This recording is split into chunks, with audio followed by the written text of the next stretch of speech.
नमस्कार। आज हम डिस्कस करेंगे एचपीएसएससी का प्रीवियस पेपर। एचपीएसएससी का प्रीवियस पेपर है, इसका हम इकोनॉमी का सेक्शन जो है वो डिस्कस करेंगे। तो इंपॉर्टेंट क्वेश्चंस इकोनॉमी के देखेंगे और हर एक क्वेश्चन को डिटेल में देखेंगे ताकि जो है आने वाले एग्जाम्स में आपको हेल्प मिल सके। क्वेश्चन नंबर 147 से स्टार्ट करेंगे। यहाँ पर पूछा गया है, NABARD was established in which 5 year plan. NABARD की स्थापना जो थी वो कौन सी पंचवर्षीय योजना के तहत जो था वो हुई थी। तो जो कौन सी पंचवर्षीय योजना उस टाइम चल रही थी जब नाबार्ड की स्थापना की गई थी, तो उस टाइम जो था वो 6th 5 ईयर प्लान चल रहा था। ऑप्शन सी छठा 5 ईयर प्लान सही आंसर है। अब 5 ईयर प्लान्स की तो बात करेंगे, उससे पहले नाबार्ड के बारे में आपको जानना बहुत इंपॉर्टेंट है कि नाबार्ड आखिर है क्या और इससे क्या क्या क्वेश्चन पूछे जाते हैं। नाबार्ड जो है, इसका पूरा नाम सबसे पहले जानिए। इसका पूरा नाम जो वो है national bank for agriculture and rural development. अब इसकी स्थापना कब हुई थी? इसकी स्थापना हुई थी 1982 में। 1982 में इसकी स्थापना हुई। इसका हेडक्वार्टर कहाँ पर स्थित है? इसका हेडक्वार्टर जो है वो मुंबई में स्थित है।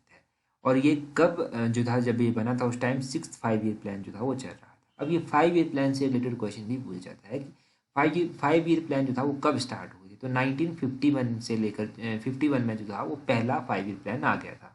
पहला 5 ईयर प्लान जो था वो 1951 से लेकर 1956 के बीच में रहा। और इसमें जो सबसे ज़्यादा फोकस किया गया था फर्स्ट 5 ईयर प्लान में जो था वो किया गया था एग्रीकल्चर के ऊपर।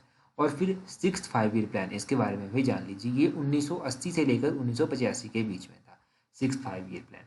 ये भी याद रखें। तो ये सब इंपॉर्टेंट आपको यहाँ से पता चला। अगला क्वेश्चन देखिए। अच्छा, अगले क्वेश्चन से देखने से पहले अगर अभी तक भी आपने हमें टेलीग्राम, इंस्टाग्राम, फेसबुक पर ज्वाइन नहीं किया है तो इन सभी का लिंक नीचे डिस्क्रिप्शन बॉक्स में दिया गया है। इन सभी पर आप हमें ज्वाइन कर सकते हैं ताकि आने वाली वीडियोस की नोटिफिकेशन आपको मिलती रहे। पीडीएफ्स, इंपॉर्टेंट जो पीडीएफ्स होती हैं, नोटिफिकेशन होती हैं, वो भी आपको टेलीग्राम पर मिल जाएंगी।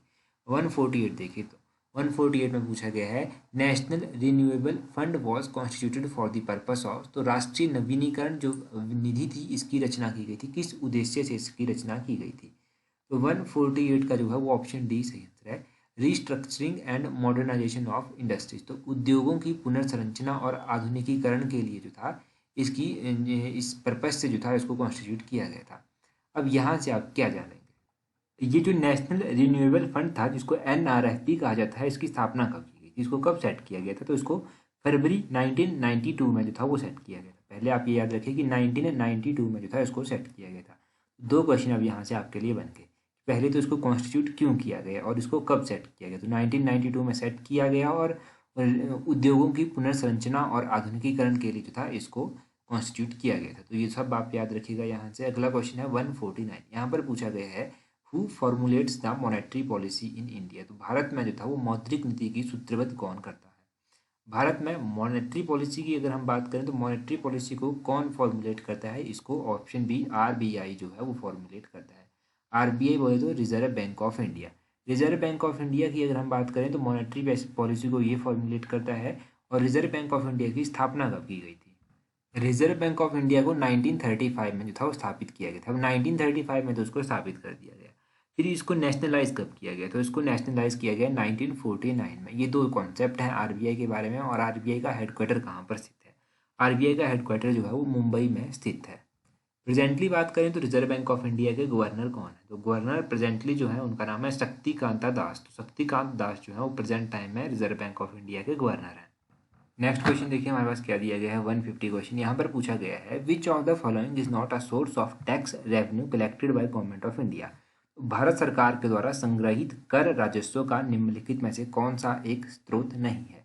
क्वेश्चन नंबर 150 की अगर बात करेंगे तो उसको ऑप्शन डी सही आंसर है, डिवाइडेंड एंड प्रॉफिट। तो लाभांश और लाभ जो है, ये जो गवर्नमेंट ऑफ इंडिया का रेवेन्यू का कलेक्शन होता है, इसका सोर्स नहीं है। अब ये क्वेश्चन भी काफ़ी इंपॉर्टेंट है। इसमें डिविडेंड्स एंड प्रॉफिट्स जो है आप आंसर याद रखिएगा। अगर क्वेश्चन पूछा गया तो इसी तरह से डायरेक्टली पूछ लिया जाएगा। नेक्स्ट क्वेश्चन देखिए 133। यहाँ पर पूछा गया है, main objective of IRDP is. तो आईआरडीपी का मुख्य लक्ष्य क्या है? अगर हम आईआरडीपी की बात करें कि इसका मुख्य लक्ष्य क्या है, तो इसके बारे में भी आपको थोड़ा सा पता होना चाहिए। आईआरडीपी की पहले फुल फॉर्म अगर आपको पता है तो आप इसका लक्ष्य पता लगा सकते हैं, परंतु सीधा हम डायरेक्टली आंसर की बात करते हैं। इसका जो लक्ष्य था वो था option D, rural development and poverty alleviation. ये जो था इसका मुख्य उद्देश्य था कि ग्रामीण विकास किया जाएगा और गरीबी को जो है वो उपशमन किया जाएगा, मतलब एलिवेट किया जाएगा।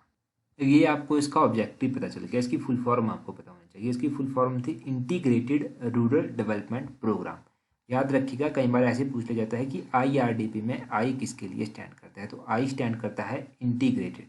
आर स्टैंड करता है रूरल, डी स्टैंड करता है डेवलपमेंट और पी स्टैंड करता है प्रोग्राम के लिए। इसको कब लॉन्च किया गया था? तो इसको 1980 में जो था वो लॉन्च किया गया था। ये भी आप याद रखिए कि 1980 में इसको लॉन्च किया गया। देखो IRDP को जो था वैसे लॉन्च किया गया 1978 में। 1978 में तो इसको लॉन्च कर दिया गया, परंतु इसको इम्प्लीमेंट कब से किया गया? तो 1980 से इसको इम्प्लीमेंट किया जाने लगा। ये आप याद रखिए, 1978 और 1980। लॉन्च 1978 में किया गया और इम्प्लीमेंट जो था वो 1980 से हुआ ये। और ये कौन सी मिनिस्ट्री के तहत आता है? तो ये मिनिस्ट्री ऑफ रूरल डेवलपमेंट के तहत जो है वो आता है। अगला क्वेश्चन देखिए 134। यहाँ पर पूछा गया है mid day meal scheme was launched in 1995 to promote. तो मध्याह्न भोजन योजना वर्ष 1995 में आरंभ की गई थी। क्यों ये आरंभ की गई थी? तो 134 की अगर बात करेंगे तो ऑप्शन सी सही आंसर है, यूनिवर्सलाइजेशन ऑफ प्राइमरी एजुकेशन। इसके लिए इसको यानी कि प्राथमिक शिक्षा का सार्वत्रिकरण किया जाए, इसके लिए इसको लॉन्च किया गया था मिड डे मील स्कीम को। पहले कब लॉन्च किया गया? 1995 में लॉन्च किया गया। देखो एक्चुअली में था क्या कि बच्चे स्कूल नहीं आते थे, तो सरकार ने क्या सोचा? सरकार ने सोचा कि बच्चों को अगर खाना दिया जाए तो इस लालच में आकर जो है वो पेरेंट्स अपने बच्चों को स्कूल भेजेंगे।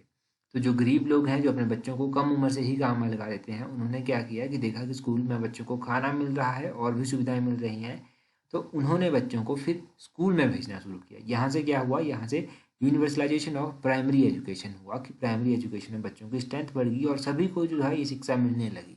इस तरह के एम जो था ये रखे गए थे, तभी ये मिड डे मील वगैरह स्कीम जो था वो चलाई गई थी। फालतू में खाना खिलाने के लिए नहीं चलाई गई थी, तभी चलाई गई थी ताकि एजुकेशन में बच्चों की पार्टिसिपेशन बढ़ जाए। 135 देखिए, the headquarter of NABARD is located at. तो नाबार्ड का मुख्यालय कहाँ पर स्थित है? अभी हमने नाबार्ड के बारे में जाना, तो अभी डायरेक्टली इसका हेडक्वार्टर बात करते हैं। तो इसका हेडक्वार्टर है ऑप्शन डी, मुंबई में। मुंबई महाराष्ट्र में इसका हेडक्वार्टर जो है वो स्थित है। अगला क्वेश्चन देखते हैं 136। काफ़ी इंपॉर्टेंट क्वेश्चन है। यहाँ पर पूछा गया है currency swap is an instrument manage.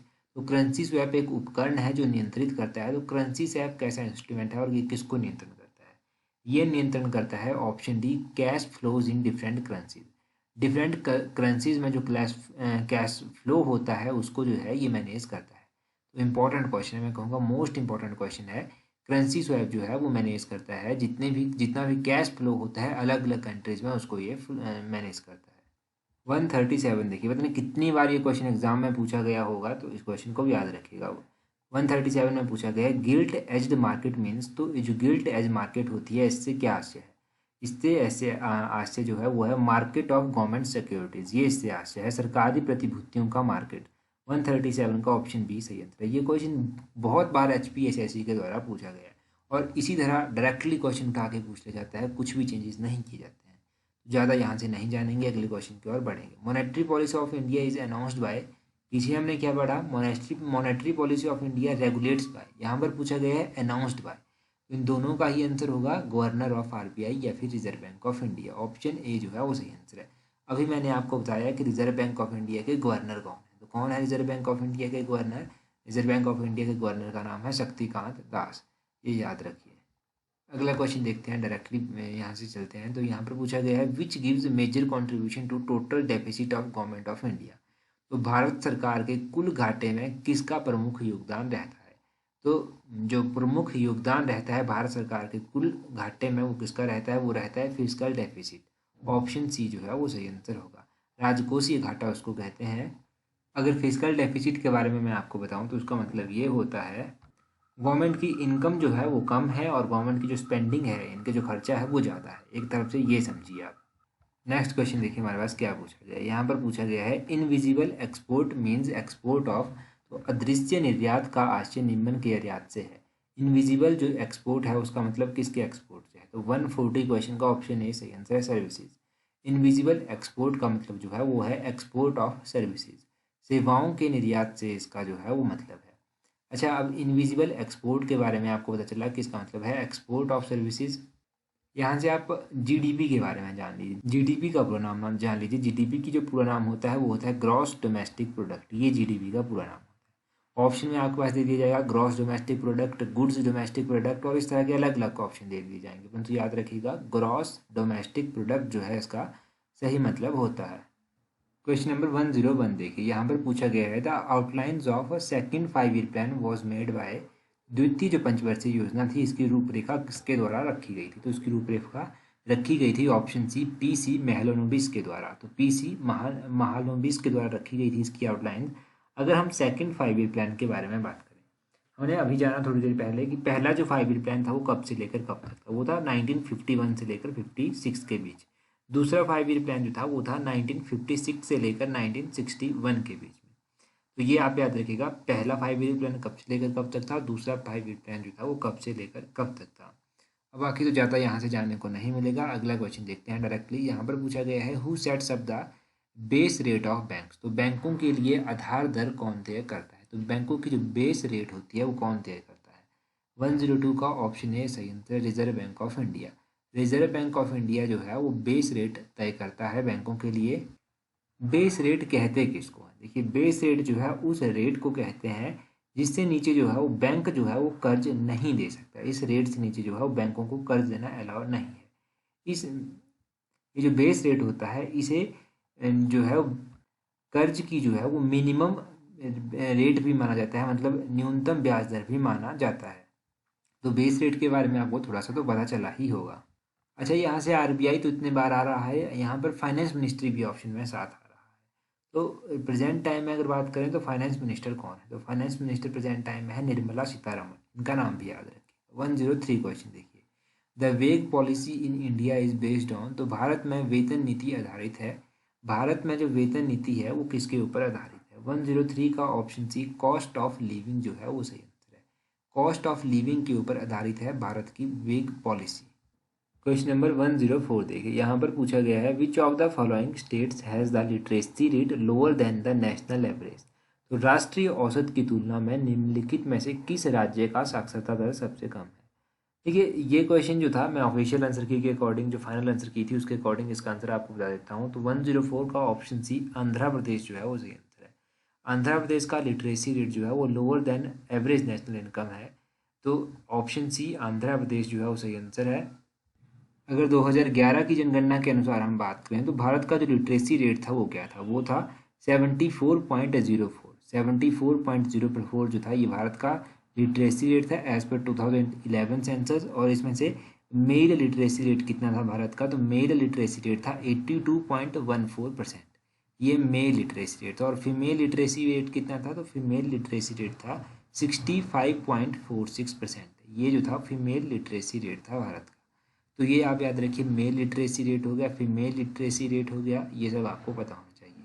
Highest literacy rate किस स्टेट का था? तो जो टॉप में किसी स्टेट का अगर लिटरेसी रेट था वो था केरला का। 93.91% जो था वो केरला का सबसे हाईएस्ट लिटरेसी रेट माना गया। तो ये सब बातें आप लिटरेसी रेट के बारे में याद रखिए। अगला क्वेश्चन देखिए 105, काफ़ी इंपॉर्टेंट क्वेश्चन है। यहाँ पर पूछा गया है which state in India is estimated to have the largest coal reserves in India. तो भारत में किस राज्य में सबसे अधिक मात्रा में कोयला भंडार होने का आकलन किया गया है? ऐसा एस्टिमेट लगाया गया है कि झारखंड में जो है वो सबसे अधिक कोल रिजर्व्स हैं। ऑप्शन बी झारखंड जो है वो सही आंसर है। झारखंड में इंपॉर्टेंट कोल्स की माइंस हैं जिनमें झारिया, एक तो झारिया कोल माइन है, धनबाद कोल माइन है। कई बार पूछा जाता है कि धनबाद कोल माइन जो है वो कहाँ पर है। जयंती कोल माइन है, बोकारो कोल माइन है। ये सब इंपॉर्टेंट कोल माइन जो है वो झारखंड में स्थित है। और कई बार पूछ लिया जाता है कि कोरबा कोल माइन कहाँ पर स्थित है। तो कोरबा कोल माइन जो है वो छत्तीसगढ़ में स्थित है। तो ये कोल माइन से रिलेटेड इंपॉर्टेंट क्वेश्चन भी जो है वो एग्जाम में पूछे गए हैं, तो इनको आप याद रखिएगा। और भी क्वेश्चन अगर माइन से रिलेटेड कोई पूछा गया है तो कई बार पूछ लिया जाता है कि हजारीबाग माइन कहाँ पर स्थित है। हजारीबाग माइन जो है वो झारखंड में स्थित है।